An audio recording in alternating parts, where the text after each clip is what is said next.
하나님 말씀 열왕기하 2장 1절에서 12절, 구약성경 511페이지, 우리 합독은 열왕기상 2장 1절에서 3절, 6절에서 8절 이렇게 나누어 읽습니다. 2장 1절입니다. 다윗이 죽을 날이 임박하매 그의 아들 솔로몬에게 명령하여 이르되, 내가 이제 세상 모든 사람이 가는 길로 가게 되었노니 너는 힘써 대장부가 되고 내 하나님 여호와의 명령을 지켜 그 길로 행하여 그 법률과 계명과 율례와 증거와 모세의 율법에 기록된 대로 지키라. 그리하면 내가 무엇을 하든지 어디로 가든지 형통하리라. 6절입니다. 내 지혜대로 행하여 그의 백발이 평안히 소홀에 내려가지 못하게 하라. 마땅히 길앗 바르실레의 아들들에게 은총을 베풀어 그들이 내 상에서 먹는 자 중에 참여하게 하라. 내가 내 형 압살롬의 낯을 피하여 도망할 때에 그들이 내게 나왔느니라. 바후림 베냐민 사람 게라의 아들 시므이가 너와 함께 있나니 그는 내가 마하나임으로 갈 때에 악독한 말로 나를 저주하였느니라. 그러나 그가 요단에 내려와서 나를 영접함으로 내가 여호와를 두고 맹세하여 이르기를 내가 칼로 너를 죽이지 아니하리라 하였노라.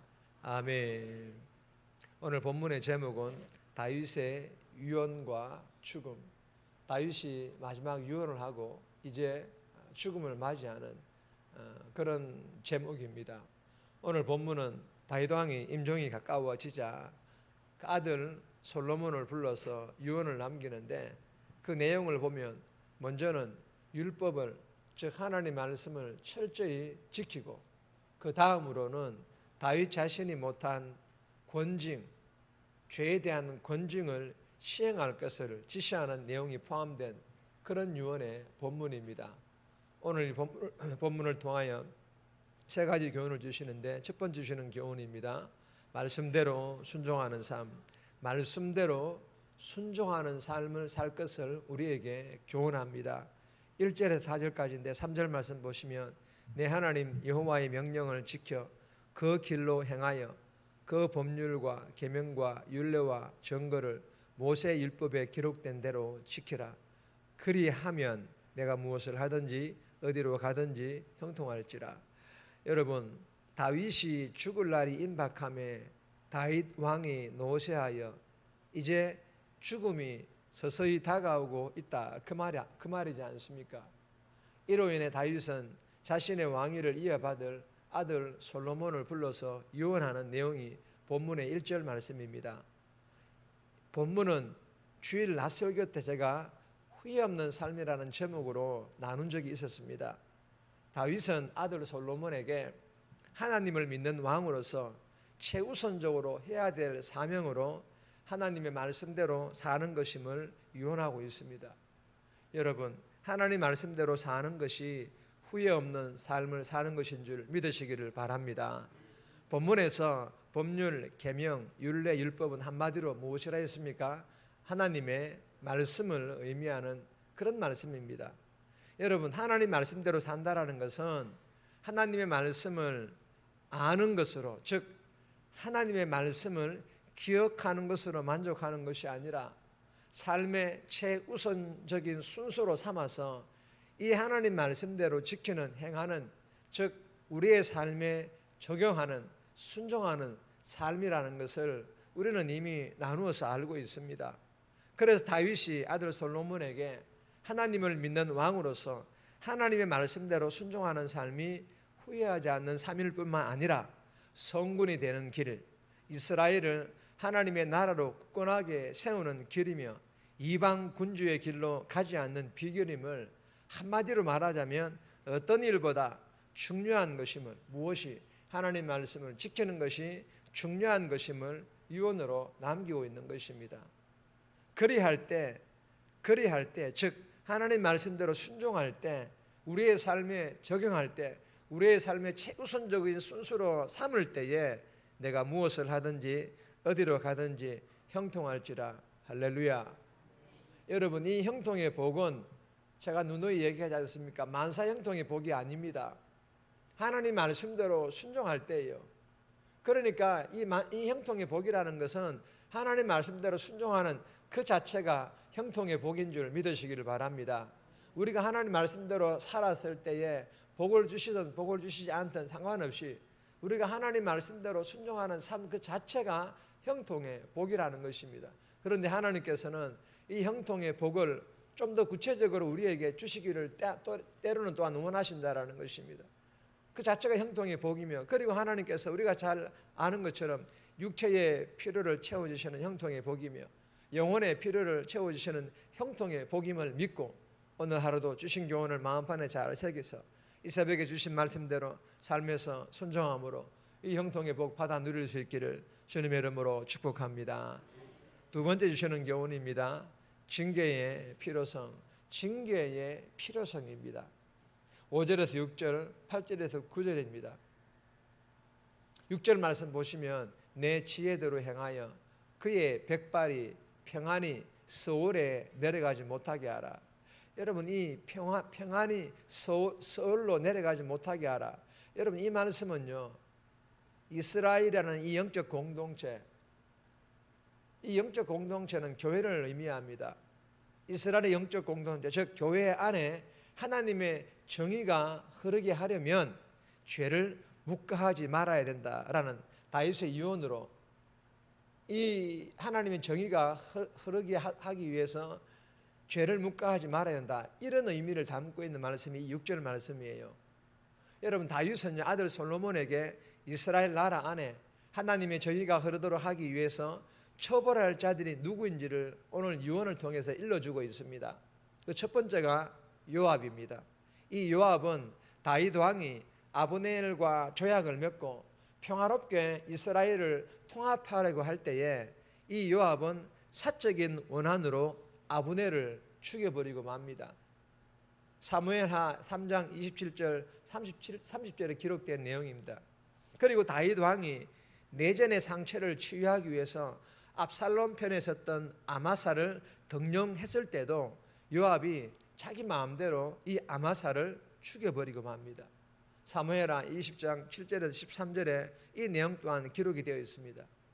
두 번째는 누구입니까? 시므이입니다. 요압을 반드시 묵과하지 말고 그의 죄를 물으라. 그리고 두 번째는 시므이입니다. 이 시므이는 사무엘하 16장 5절에서 14절에 기록하고 있는데 다윗 왕이 압살롬을 피해 도망할 때 다윗을 지독하게 따라다니면서 저주했던 사람입니다.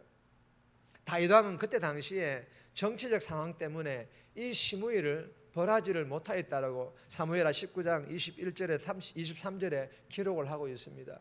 이에 대하여 다윗 왕은 이대로 계속 그들의 죄를 묵과할 수 없었기 때문에 아들 솔로몬에게 하나님의 정의가 이 이스라엘 나라 안에 흐르도록 하기 위해서 심판을 집행할 것을 유언으로 남기고 있는 것입니다. 여러분, 다윗의 개인적인 복수가 아닙니다. 다윗은 철저하게 하나님의 정의가 이스라엘 나라, 왜 하나님의 정의가 이스라엘 나라에 반드시 흘러야 될까요? 하나님께 세우신 하나님의 나라이기 때문입니다. 그래서 반드시 하나님의 정의가 이 이스라엘 나라 가운데 흐르도록 하는 것이 다윗 왕에게는 최우선적인 목적이었습니다. 사랑하는 여러분, 교회 안에는요, 은혜와 사랑과 용서가 넘쳐야 될 줄 믿으시기를 바랍니다.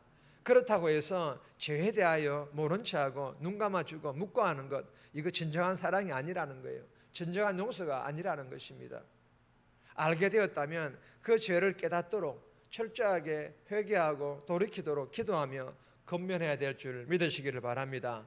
그럼에도 돌이키지 않고 회개하지 않는다면 하나님의 정의가 교회 안에 흐르도록 하기 위해서 목사를 통해서 징계가 이루어져야 됨을 알고 할 수만 있다면 이런 일들이 일어나지 않아야겠지만, 그러나 일어난다면 주신 교훈대로 징계를 통하여 하나님의 정의가 흐를 수 있도록, 혹여나 내 자신이 범죄했을 경우에도 하나님의 정의가 흐를 수 있도록 하나님께서 나에게 어떤 징계를 주시더라도 그 징계를 감사함으로 잘 받아서 그 징계를 이겨내서 또한 우리의 신앙 믿음이 더 성장할 수 있기를 주님의 이름으로 축복합니다.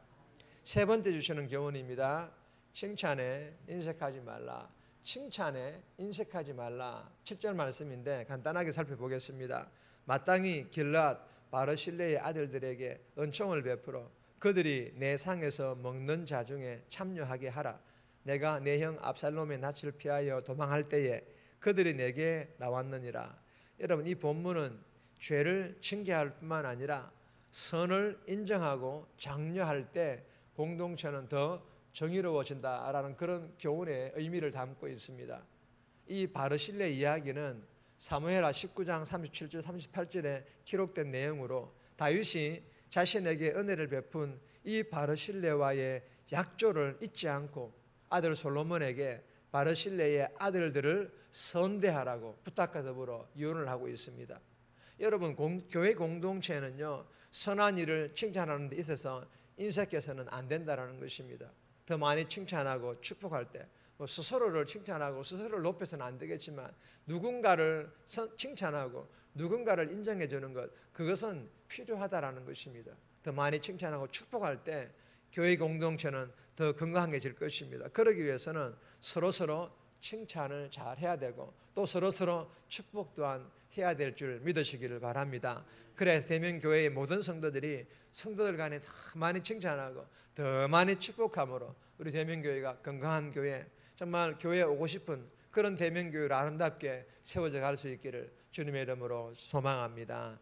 정리합니다. 하나님 말씀대로 순종하는 삶이 가장 중요한 삶임을 알고 순종함으로 하나님께서 주시는 육체의 필요와 영혼의 필요를 체험받는 복 받아 누리게 해달라고, 먼저는 죄를 짓지 않게 하시고 누군가의 죄를 알게 되었다면 돌이키게 하시고 돌이키지 않을 경우에는 징계를 통하여서 교회 안에 하나님의 정의가 흐르도록 하고 칭찬에 인색하지 않는 그런 건강한 대면교회 되어지게 해달라고 이 새벽에 기도하며 오늘 하루도 살아갈 수 있기를 주님의 이름으로 부탁드립니다.